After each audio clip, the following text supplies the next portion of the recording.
बेटा पिछले वीडियो में हम लोगों ने जो है फिजिक्स में unit measurement, dimensional formula, percentage error, उसके बाद हम लोग मोशन स्टार्ट किए थे, है ना। और उस मोशन में हम लोग जो है डिस्टेंस, डिस्प्लेसमेंट पढ़ चुके।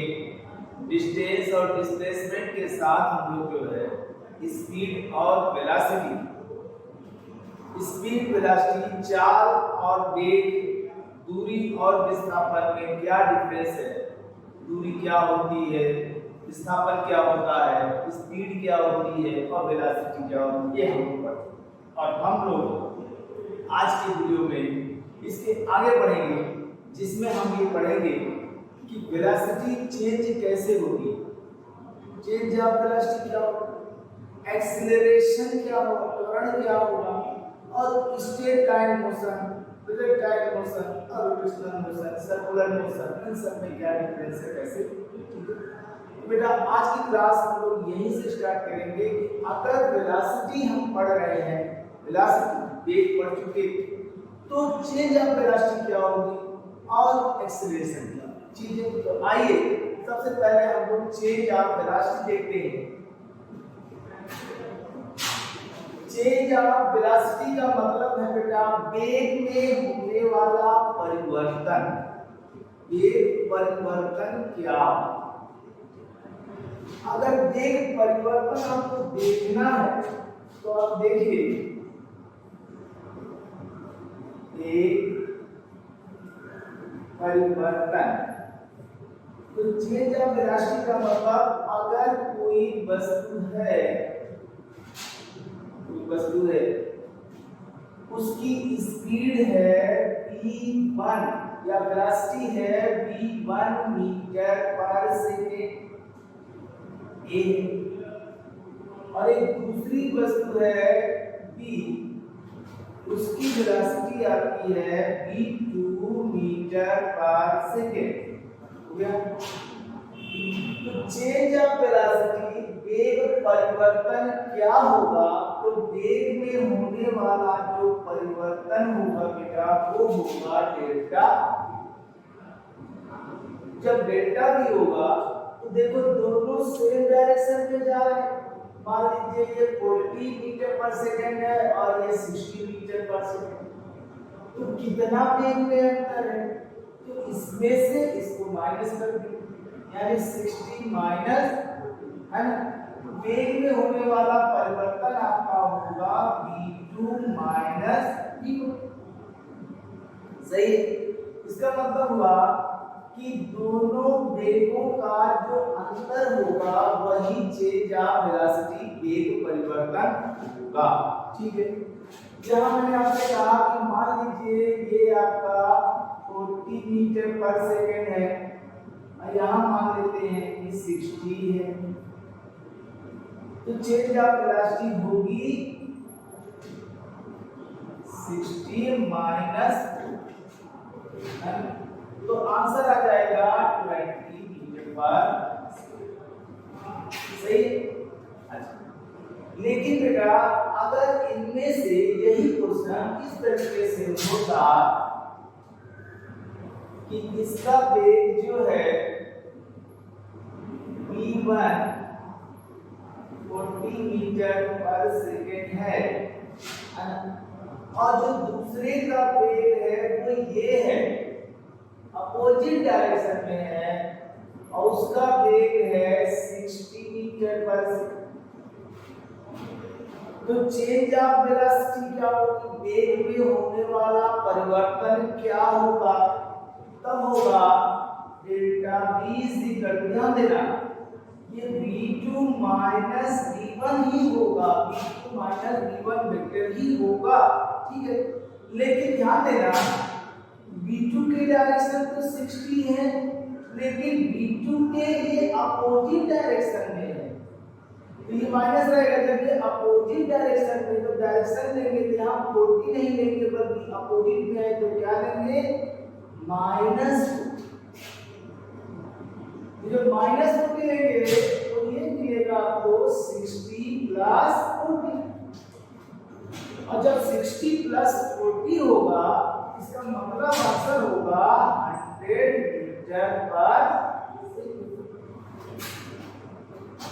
क्लियर हो गया? अगर दोनों वेलोसिटी एक ही डायरेक्शन में है तो जो उनका डिफरेंस होगा वही वेग में होने वाला परिवर्तन होगा, चेंज ऑफ वेलोसिटी।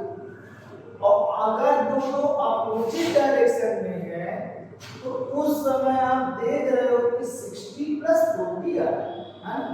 इसका मतलब है कि जब विपरीत दिशा में जा रहे हैं तो प्लस कर देना, यही होगा वेग में होने वाला। एक बात आप लोग जानते होंगे कि दो रेलगाड़ियां एक ही डायरेक्शन में जा रही है। एक मान लीजिए 100 किलोमीटर पर आवर से और दूसरी 60 किलोमीटर पर आवर से, है ना? तो उनके जो सापेक्ष वेग होते हैं वो क्या होगा? एक डायरेक्शन में होगा तो 100 में से 60 माइनस कर, सेम डायरेक्शन में माइनस, लेकिन अपोजिट डायरेक्शन दो गाड़ियां एक दूसरे के अपोजिट क्रॉस कर रही हैं तो ऐसे में उन दोनों की वेलोसिटी हम लोग क्या करते थे? प्लस करते, प्लस होगा। ठीक है, ऐसे ही बेटा आपसे क्वेश्चन पूछा जाएगा, एक क्वेश्चन आपसे इस तरीके से पूछा जाता है कि मान लीजिए कि एक बॉल है, एक बॉल है जो 5 मीटर पर सेकंड की वेलोसिटी से किसी दीवार से टकराती है। जब वो दीवार से टकराती है तो टकराने के बाद सेम वेलोसिटी से उसी वेग से वो टकराकर वापस उसी दिशा में लौट आती है जिस दिशा से बॉल फेंकी।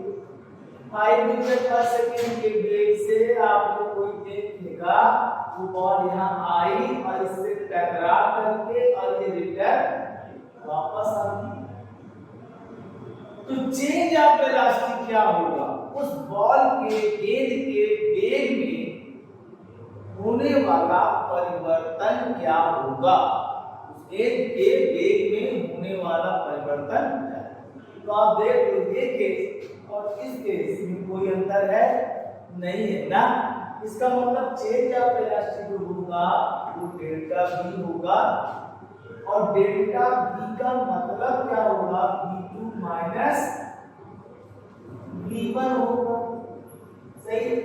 तो ये आपका 5 मीटर पर सेकंड होगा और माइनस v1 5 मीटर पर सेकंड, लेकिन डायरेक्शन इसके अपोजिट है तो माइनस 5 मीटर पर सेकंड। तो आंसर क्या होगा? 5 और 5 10 मीटर पर। उसके वेग में होने वाला परिवर्तन शून्य नहीं हो जाएगा, या 5 में से 5 माइनस कर दो 0 हो गया। यहाँ देखो डायरेक्शन अपोजिट है इसलिए उसके वेग में होने वाला परिवर्तन कितना होगा? 10 मीटर पर। क्लियर हो गया? अच्छा, अब बात आती है बेटा ऐसे ही अगर कभी आपसे कोई क्वेश्चन इस टाइप से पूछा जाए कि एक गेंद है जो किसी सर्कुलर पथ पर जा रही है, सर्कुलर पथ पर दौड़ रही है, जा रही है, तो यहाँ पर उसका वेग मान लीजिए 5 मीटर पर सेकंड और हाफ राउंड कवर करने के बाद, आधा चक्र पूरा करने के बाद वो यहाँ पहुंचता है और यहाँ पर भी उसका जो वेग है वो 5 मीटर पर सेकंड है। यहाँ 5 मीटर पर सेकंड सेम स्पीड से समान एक समान चाल से यूनिफॉर्म स्पीड से वो चक्कर लगा रहा है। तो हाफ राउंड आधे चक्र पूरा करने के बाद उसके वेग में होने वाला परिवर्तन चेंज ऑफ वेलोसिटी क्या होगी, है ना। तो चेंज ऑफ वेलोसिटी यहाँ को एक प्रॉब्लम देखो, ये आपकी डायरेक्शन है आपको और यहाँ जो डायरेक्शन है बेटा वो और वेग परिवर्तन का मतलब होता है अंतिम वेग माइनस प्रारंभिक, माइनस वेलोसिटी और माइनस अंतिम वेग से प्रारंभिक को माइनस करना। तो चेंज ऑफ जो वेलोसिटी होगा यहाँ वो ये होगा कि delta v is equal to v2 minus v1। तो v2 तो आपका है 5 मीटर पर सेकेंड और माइनस जो v1 है वो आपका आपको इसके अपोजिट है, तो माइनस 5 मीटर पर माइनस माइनस प्लस और प्लस 5 यानी 10 मीटर पर सेकेंड। समझ में आ रहा है बेटा, है ना? स्ट्रेट लाइन को भी दिखा दिया, सर्कुलर भी दिखा। अब देखो हाफ राउंड का अगर कहता है 1/4 राउंड, तो 1/4 राउंड की जब बात होगी तब क्या होगा? तो वहां क्या होगा बेटा, अगर वो ए से केवल यहां तक की बात करता है तो यहाँ 5 होगा और यहाँ पर ये आपका वेग आपका हो गया v2 5 मीटर पर सेकंड। अगर 1/4 राउंड की बात करता है तो ए से चलकर वो सी तक ही पहुंचेगा, है ना? सी पे पहुंचा इस पॉइंट पर, यहाँ v1 है और यहाँ इनके बीच का एंगल देख रहे हैं आप, कितना डिग्री होगा? यानी दो वेक्टर होंगे v1 और v2 और दोनों कितने डिग्री पर होंगे? 90। और उस समय वेग परिवर्तन चेंज ऑफ वेलोसिटी क्या हो? तो बेटा अभी आप लोग वेक्टर जानते तो हैं, पढ़े होंगे आप लोग। वेक्टर में क्या होता है कि अगर किसी वेक्टर की डायरेक्शन बदल दी जाए, अपोजिट कर दी जाए, तो उस वेक्टर के साथ माइनस लग जाता है ना? तो इसका मतलब ये है कि अगर दो वेक्टर हैं, एक वेक्टर है a और दूसरा वेक्टर है b और दोनों 90 डिग्री पर हैं, तो जो इनका रिजल्टेंट होता है बेटा वो कितना होता है? √a² प्लस होता है। ऐसे ही जब हम लोग वेक्टर के नियम का पालन करेंगे तो v2 माइनस v1 करेंगे, तो v1 की डायरेक्शन अपोजिट कर देंगे, बदल देंगे, तो मिलेगा कि दो वेक्टर 90।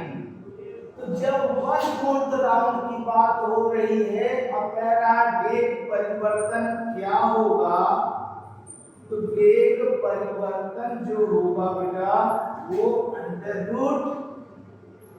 √v1² प्लस v2², यानी v1² प्लस v2, दोनों सेम है तो 5² प्लस, इसका मतलब कितना? जब दोनों के वेग सेम है तो ये याद दिख रहा है वेग परिवर्तन √v1² प्लस v2², इसको याद दे रहे हैं, तो delta v is equal to 5² plus 5, यानी कितना? 2 5² यानी 5√2 मीटर पर सेकेंड उसके वेग में वेलोसिटी में होने वाला परिवर्तन। बेटा अब आपको हमारी बात समझ में आ गई होगी कि जब वेलोसिटी पढ़ लिया, वेग पढ़ लिया, तो वेग में होने वाला परिवर्तन जानना बहुत जरूरी है। अच्छा, किसी भी वस्तु के वेग में परिवर्तन कब होगा, उसकी वेलोसिटी को चेंज कब किया जाए? केवल उसका परिमाण बदलकर, समझ रहे हो? मतलब अगर वो 5 मीटर पर सेकंड है तो उसको 7 कर दो, 10 कर दो, उसकी स्पीड बदलकर, परिमाण बदल करके वेलोसिटी को चेंज किया जा सकता है, सही है? तो परिमाण बदला जा सकता है तभी भी वेलोसिटी चेंज। लेकिन अगर कभी ऐसा हो कि उसका मैग्नीट्यूड कांस्टेंट हो, परिमाण न बदला जाए, तो क्या उसकी वेलोसिटी बदल सकती है? किसी एक वस्तु है 20 मीटर प्रति सेकेंड के नियत स्पीड से चाल से दौड़ रही है, तो क्या बिना परिमाण बदले उसकी वेलोसिटी को चेंज किया जा सकता है, वेग बदला जा सकता है कि नहीं? तो अगर बेटा आपका जवाब होगा नहीं, तो हमें सोचना पड़ेगा कि कहीं कोई बच्चा समझा नहीं। लेकिन अगर आपका जवाब होगा हाँ, वेरी गुड, बहुत अच्छे, आप बात को समझ लें। मैंने कहा परिमाण नहीं बदलेगा, लेकिन उसकी वेग को बदलना है, तो कोई बात नहीं। एक वेलोसिटी में दो बातों का ध्यान रखना होगा, एक परिमाण और दूसरी दिशा। अगर डायरेक्शन कांस्टेंट है, दिशा नियत है, तो उसकी मैग्नीट्यूड परिमाण को बदल करके हम लोग उस वेलोसिटी को चेंज कर सकते हैं। ऐसे ही अगर परिमाण कांस्टेंट है, मैग्नीट्यूड कांस्टेंट है, नियत है, तो इस स्थिति में हम लोग उसकी डायरेक्शन चेंज करके इस स्थिति में उसकी दिशा को बदलकर हम लोग क्या कर सकते हैं, उसकी वेलोसिटी को चेंज कर सकते हैं। यानी किसी वस्तु के वेग में परिवर्तन या तो केवल परिमाण बदल के हो सकता है, या केवल दिशा बदल के हो सकता है, या परिमाण और दिशा दोनों में परिवर्तन करके हो सकता है। परिमाण बदलो तभी बदलेगा, दिशा बदलो तो भी बदलेगा, दोनों बदलो। इस तरीके से वेलोसिटी में परिवर्तन होता है। यानी वेलोसिटी में होने वाला जो परिवर्तन होगा वो इस बेस पर क्लियर हो गया बेटा। आप चलिए, जब हम लोग वेलोसिटी देखे, वेग का परिवर्तन देखे, तो अब हमारे पास आ जाता है वो रीजन जिससे कि किसी वेलोसिटी को वेग को परिवर्तित किया जा सकता है। तो किसी वस्तु के वेग में परिवर्तन का कारण है क्या? तो किसी वस्तु के वेग में परिवर्तन का कारण है बेटा उसका त्वरण, एक्सीलरेशन। और अगर उसका त्वरण ही तो कारण है तो उसको समझना बहुत जरूरी है। यानी जो त्वरण होता है, एक्सीलरेशन, जिसको हम लोग ए कहते हैं, एक्सीलरेशन के बाद तो किसी भी वस्तु के वेग परिवर्तन की जो समय दर होती है उसी को हम त्वरण कहते हैं। यानी किसी वस्तु के वेग में 1 सेकंड में जो परिवर्तन होगा वह त्वरण कहलाए। ठीक, वेग परिवर्तन की समय दर को, यानी त्वरण जो होता है वो होता है वेग परिवर्तन बटे समयांतराल। समयांतराल हो गया। इसका मतलब A is equal to delta V upon delta, यह वेक्टर क्वांटिटी है। A is equal to delta V by delta, यह एक सदिश राशि है। वेग में परिवर्तन बटे समय हो गया। किसी वस्तु के वेग परिवर्तन की समय दर को त्वरण कहते हैं। 1 सेकंड में एकांक समय में जो वेलोसिटी चेंज हो रही है, change of velocity with respect to time, acceleration होगा। और a is equal to delta v by delta. इसका मतलब हुआ यूनिट क्या हो, तो मीटर पर सेकंड और फिर सेकंड, तब होगा इसका यूनिट मीटर पर सेकंड स्क्वायर, मीटर प्रति सेकंड होगा। और इसका डायमेंशनल फार्मूला क्या होगा, तो मीटर है l और सेकंड है तो t, l t माइनस। वेग परिवर्तन की समय दर त्वरण होगा। अब त्वरण का मतलब delta v by delta t होगा, और delta v by delta t का जो मात्रक हो रहा है त्वरण का वो मीटर पर सेकंड स्क्वायर। और जो इसका डायमेंशनल फार्मूला जो इसकी बीमा बन रही है वो इसकी बीमा होगी LT माइनस, और एक्सीलरेशन त्वरण घटक कौन सी राशि है, त्वरण कौन सी राशि, तो त्वरण जो हमारी है वो वेक्टर है, वेक्टर क्वांटिटी हो गया। चलिए अब आगे बढ़ो, त्वरण कितने प्रकार के होते, तो त्वरण बेटा दो प्रकार के होते हैं, दो प्रकार के कैसे होते, त्वरण का मतलब हुआ कि वस्तु के वेग में परिवर्तन, तो परिवर्तन का मतलब क्या ये होता है कि केवल उस वस्तु के वेग में होने वाली वृद्धि हो, केवल उस वस्तु के वेलोसिटी में केवल इंक्रीज करे वेलोसिटी वही एक्सीलरेशन होगा, डिक्रीज भी हो सकता है। तो एक्सीलरेशन दो तरह का होगा, एक होता है पॉजिटिव और एक होता है नेगेटिव। जो धनात्मक त्वरण होगा यानी पॉजिटिव, और जो ऋणात्मक होगा वो होगा, ये एक्सीलरेशन या तो वेलोसिटी को वेग को बढ़ाएगा, पर सेकंड बढ़ेगा, और या उसके वेग को घटाएगा, घट भी सकता है। तो इसका मतलब ये हुआ कि या तो बढ़ेगा और या तो घटेगा, ये हमारा त्वरण। ठीक है, अब आगे बढ़ते हैं। अगर delta T by delta T से किसी भी समय त्वरण निकाल सकते हैं तो कोई बात है। जैसे इसी पर अगर हम आपसे एक क्वेश्चन पूछ ले, एक क्वेश्चन देखिएगा बेटा, बताइएगा कि मान लेते हैं कि एक कार है, या एक कार ही है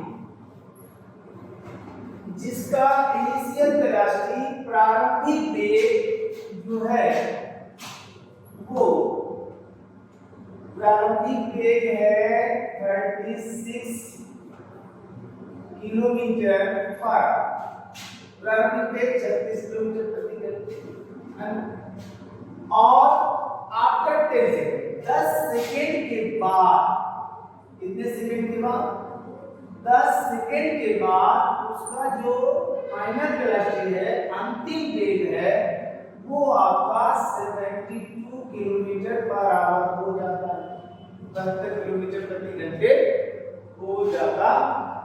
क्लियर है? अब आप ये बताओ कि उसका एक्सेलरेशन क्या है, उसका त्वरण क्या है। अगर आप ये समझते हो कि A delta V upon delta T होगा, और इसका मतलब आप सीधे सीधे कहोगे कि सर ये V minus U by delta T होगा, और 72 माइनस 36 बाई 10 होगा, तो आप गलत हो। देखिए ये किलोमीटर पर आवर और ये सेकेंड, ये तो आवर में है नहीं, ये किलोमीटर प्रति घंटे में है और ये किसमें है, सेकेंड। तो हम या तो इनको हम मीटर पर सेकंड में चेंज करें, और या इसको हम आवर घंटे में चेंज करें, तब हमारा आंसर आएगा बेटा। यही सब ध्यान देना है ना, कि फार्मूला पाया, नंबर पाया, सीधे रखा, आंसर निकाला, है ना। बहुत जल्दबाजी में बहुत अच्छी चीज छूट जाती है, बहुत आसान से आसान क्वेश्चन आएंगे और वो छूट जाएंगे, बाद में सर पटकने के अलावा, बाल खींचने के अलावा कुछ नहीं, है ना। ध्यान देना जरूर, यूनिट जरूर चेक करना। देखो किलोमीटर पर आवर, और ये क्या है, इसको मीटर पर सेकंड में चेंज करो तो जानते हो ना, 5/11 से कितना होगा, और 10 मीटर पर सेकंड, और इसको जो को 72 5 का 20 20 मीटर पर सेकंड हो गया। अब आप रखोगे तो देखो 20 माइनस 10, और ये डेल्टा T आपका 10 है, तो 10 बाई 10 यानी 1 मीटर पर सेकंड स्क्वायर। क्लियर हो गया, 1 मीटर पर सेकंड हो गया। इसी टाइप से आपसे त्वरण से संबंधित क्वेश्चन पूछा जाएगा। अब बेटा हम जानना चाहते हैं कि ये जो त्वरण है उस वस्तु के वेलोसिटी वेग को परिवर्तित करता, तो इस आधार पर एक्सीलरेशन के बेस पर आप क्या बता सकते हो कि कोई वस्तु किस तरह की गति कर रही है, उसका मोशन कैसा है, स्ट्रेट लाइन मोशन, सरल रेखीय गति, विखरेखीय गति, या प्रोजेक्टाइल मोशन, प्रक्षेप गति, या सर्कुलर मोशन, वृत्तीय गति है, या रोटेशनल मोशन, घूर्णन गति है। यानी ये एक्सीलरेशन ही ये बताएगा कि वो स्ट्रेट लाइन मोशन है, projectile motion, straight line motion है, प्रोजेक्टाइल मोशन है ना, या सर्कुलर मोशन है, या रोटेशनल मोशन है ना। ये एक्सीलरेशन से ही डिसाइड होगा कि वो गति किस तरह की है, सरल रेखीय गति है, या प्रक्षेप गति है, या वृत्तीय गति है, या घूर्णन गति। ठीक है बेटा, तो ठीक अगले वीडियो में बेटा हम आपको स्ट्रेट लाइन मोशन या इससे संबंधित प्रोजेक्टाइल मोशन ये हम स्टार्ट करेंगे, जिसमें सबसे पहले हम आपको स्ट्रेट लाइन मोशन बताएंगे, है ना, एक रेखीय की गति क्या होती है और उसकी कौन कौन सी शर्तें। ठीक बेटा, ओके, थैंक यू।